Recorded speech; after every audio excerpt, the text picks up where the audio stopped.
नौकरानी एक घर के लिए कितनी जरूरी होती है, आइए देखते हैं। अरे बहू, ये देख, सारा साबुन बर्तन में रह गया। ये नौकरानी कोई काम नहीं करती, गंदा काम करके चली जाती है और ढेर सारा पैसा ले जाती है। अरे मम्मी जी, उसने तो साफ किया ही था। मेरे ही हाथ से इस ग्लास में सर्फ गिर गया था।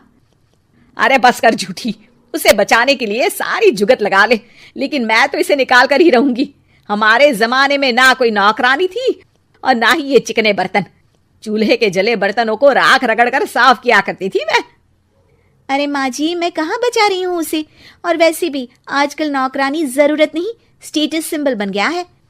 अब आप बताओ, मैं मुन्ना को नीचे घुमाने ले जाऊं तो लोगों से क्या बोलूं?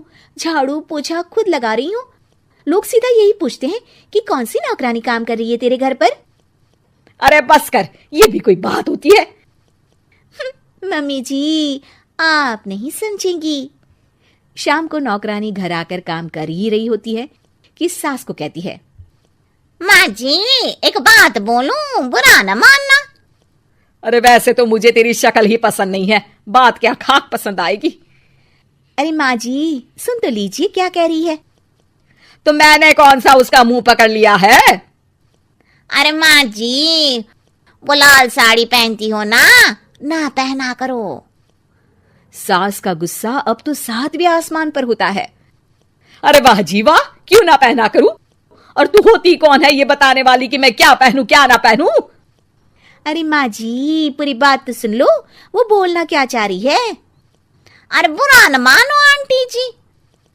अरे कौन आंटी? अपनी उम्र देखी है तूने? 2-4 साल ही छोटी होगी मुझसे और मुझे आंटी बोल रही है। बहू सर पर हाथ रख लेती है। अरे अच्छी खासी उम्र दराज हो और आंटी ना बोलूं? मैं तुम्हारी बहू से भी 4 साल छोटी हूं। क्यों दीदी? बोलती भी क्या, एक तरफ सास यानी पति की माँ, तो दूसरी तरफ नौकरानी जिसके बिना घर का काम नहीं चल सकता। वो दरअसल माँ जी की शादी पे बहुत जल्दी हो गई थी ना। अच्छा ये झगड़ा छोड़ो, ये बताओ तुम माँ जी को लाल साड़ी पहनने से क्यों मना कर रही हो? वो ना, इनकी उम्र की सारी औरतें सोसाइटी में इनके लिए बात करती हैं कि तुम्हारी सास बुढ़ी घोड़ी लाल लगाम है। बहू को ये सुनकर गुस्सा आ जाता है। अरे वाह वाह, कौन बोलता है जी? खुद क्या है यहाँ की औरतें, बाल सफेद लेकिन टाइट जींस और कोई कुछ भी पहने। अरे पहनना हमारा निजी हक है, किसी को कुछ हक नहीं बनता कि वो मेरी सास के लिए कुछ बोले। मैं आज ही जाकर माँ जी के लिए लाल जींस लेकर आऊंगी, फिर देखो कोई क्या बोलता है। अरे चुप लाल जींस। अरे सुन नौकरानी के बच्ची, जाकर बोल दे उन लोगों से कि उन लोगों की तरह मैं उड़ती नहीं फिरती हूँ घर बार छोड़कर। अपने बच्चों और नाती पोतों में मन लगाती हूँ, ना कि सारा दिन ताश के पत्तों में आंख गड़ाकर 3 पत्ती खेलूं। नौकरानी वहां से चली जाती है। वैसे बहू, नौकरानी के क्या फायदे हैं ये तो पता नहीं, लेकिन सबसे अच्छा तो ये कि पता चल जाता है कि कौन किसके लिए क्या बोल रहा है। सोसाइटी में तेरा नौकरानी रखने का इरादा बिल्कुल ठीक था। अगले दिन उन लोगों के घर की बेल बजती है। बहू दरवाजा खोलती है कि सामने कुछ औरतें खड़ी होती हैं। अरे बहू, कहाँ है तेरी सास? बुला जरा। अरे बहन जी, आप सारी एक साथ आइए आइए, कैसे आना हुआ? अरे 3 पत्ते खेलने आई हैं, क्यों खेलोगी? क्यों नहीं, वैसे भी बड़े दिन हो गए, एंटरटेनमेंट हुआ नहीं। बहू जा जाकर पकोड़े तो बना ला। अरे बस करिए, आगे कुछ पीछे कुछ। वैसे तो कहती है कि परिवार पर ध्यान देती है, हमारी तरह 3 पत्तियां नहीं खेलती। हमने कौन सा परिवार छोड़ दिया? सास सक पका जाती है। अब ये किसने कहा?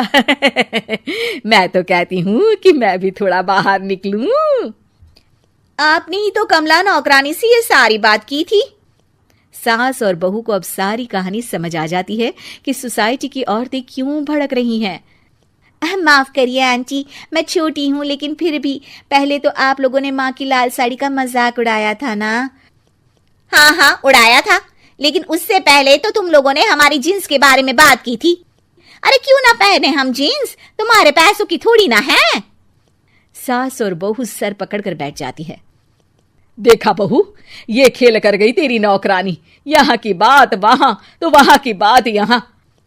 दोनों किसी तरह औरतों को समझा बुझाकर घर भेजती है और कसम खाती है कि नौकरानी को नौकरानी ही रहने देंगी।